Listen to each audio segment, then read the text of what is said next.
रुक करते हैं देहरादून का सीएम पुष्कर सिंधामी क्या कुछ कह रहे हैं, सुनते हैं इसका।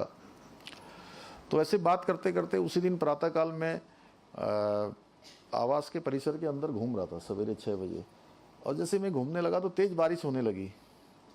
मैं देख रहा हूँ जहाँ पर रोड नहीं है या सीमेंट का कोई वो नहीं है तो वहाँ पानी बाहर नहीं आ रहा था तेज़ बारिश में भी, और बाकी तेज़ तेज़ पानी बह रहा है रोड में, मतलब मेरे पैरों के नीचे भी काफ़ी पानी बह रहा था।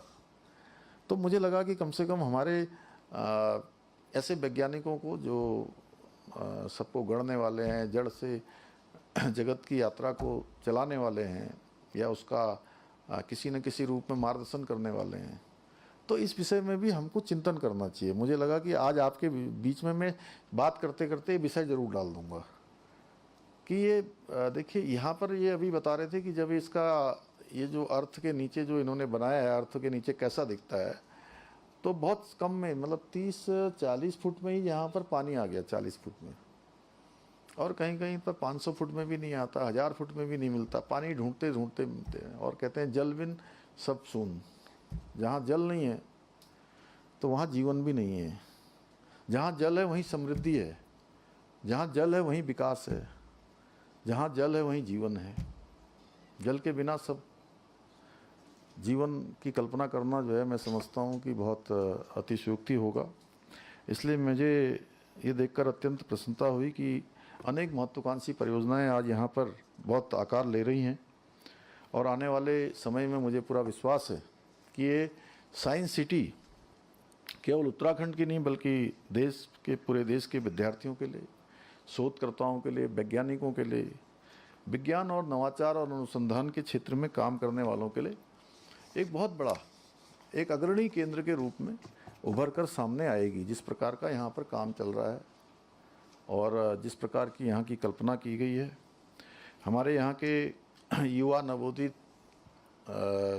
उदयमान वैज्ञानिकों को, युवाओं को, सबको यहाँ पर अत्याधुनिक सुविधाएं उपलब्ध होंगी जो उनके सपनों और विचारों को नई उड़ान देने का कार्य करेंगी। आज यहाँ पर हमें विज्ञान सेतु की परिकल्पना के अंतर्गत 3 महत्वपूर्ण पहलों में सामुदायिक विज्ञान रेडियो विज्ञान वाणी, 88.8 मेगाहर्ट्ज विज्ञान दृश्यम तथा विज्ञान धारा का भी लोकार्पण करने का सौभाग्य मुझे और हम सबको यहाँ पर प्राप्त हुआ। और ये तीनों ही अभिनव पहल प्रयोगशालाओं के जटिल ज्ञान को उत्तराखंड के अंतिम छोर पर खड़े व्यक्ति तक पहुंचाने का बहुत महत्वपूर्ण कार्य करेंगी। बहुत सारी हमको सुविधाएं होंगी, बहुत सारे जो संदेश हम आम जन तक पहुंचाना चाहते हैं उसमें ये बहुत सहायक सिद्ध होंगी। भाइयों बहनों, आज का ये अवसर इसलिए विशेष है क्योंकि अब हम सब अभी हरेला सप्ताह भी मना रहे हैं। प्रकृति संरक्षण का एक पर्व है। इस अवसर पर आज हमें यूकॉस्ट के परिसर में पौधारोपण करने का भी सौभाग्य प्राप्त हुआ है। जैसा कि हम सभी जानते हैं, हरेला केवल एक त्यौहार नहीं है बल्कि प्रकृति के प्रति हमारी आस्था, पर्यावरण संरक्षण के प्रति हमारी जिम्मेदारी, प्रतिबद्धता और आने वाली पीढ़ियों के लिए ये दायित्व का भी एक प्रतीक पर्व है, और हमारे पूर्वजों की उसी दूरदर्शी सोच का ये जीवंत प्रमाण है जिसने प्रकृति और मानव के बीच संतुलन बनाए रखने का कार्य हम सबको सौंपा है, अपनी नई पीढ़ी को विरासत में दिया है।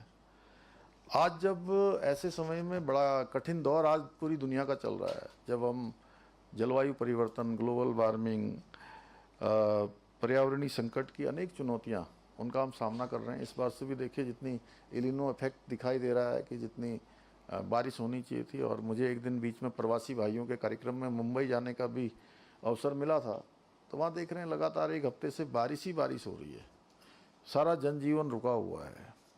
और आप स्वयं देख रहे होंगे जब वर्षा काल पीछे चला गया है। आपके मोबाइल पर तुरंत आएगी ब्रेकिंग न्यूज, स्क्रीन पर सबसे पहले दिखेगी बड़ी खबर, देश दुनिया की हर खबर एक जगह। अब आपके मोबाइल पर तुरंत फटाफट इंस्टॉल कीजिए न्यूज नेशन ऐप और रखिए खुद को अपडेट।